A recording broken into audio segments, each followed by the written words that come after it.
ஹிஜாபை நீக்கி வாழக்கூடிய பெண்களே, அல்லாஹ் அலங்கரித்த, அல்லாஹ் அழகாக்கிய உங்களுடைய உடலை உங்களுக்கு தகுதியான ஆண்களுக்கு மட்டும் வெளிப்படுத்துவதிலிருந்து விலகி இருக்கக்கூடிய பெண்கள் இந்த செய்தியை கொஞ்சம் சிந்தியுங்கள்.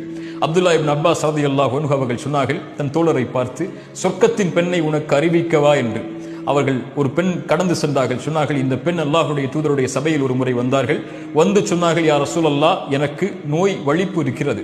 நோய் வலிப்பு ஏற்பட்டால் என் ஆடைகள் விலகிக் கொள்கிறது மக்களுக்கு முன்னால். எனக்காக அல்லாஹ்விடத்திலே துஆ செய்யுங்கள். அல்லாஹ்வுடைய தூதர் சொன்னார்கள், பெண்ணே, இதற்காக அல்லாஹ்விடத்திலே துஆ செய்கிறேன். அல்லாஹ் அந்த நோயை நீக்கி விடுவான். ஆனால் பொறுமையை கடைபிடித்தால் அல்லாஹ் உனக்கு சொர்க்கத்தை கொடுப்பான், தேர்ந்தெடு. அந்த பெண் சொன்னார்கள், யா ரசூலுல்லாஹ், நான் பொறுமை காக்கிறேன், சொர்க்கம் எனக்கு கிடைக்கட்டும்.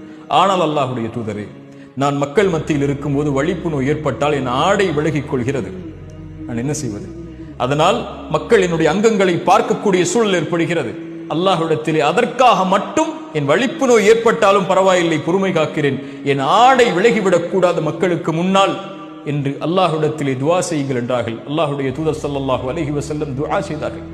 சுப்ஹானல்லாஹ், அல்லாஹ்வுடைய தூதர் அந்த பெண்ணை சொர்க்கத்தின் பெண் என்று நபித்தோழர்களுக்கு அறிமுகப்படுத்தினார்கள். அல்லாஹு அக்பர்.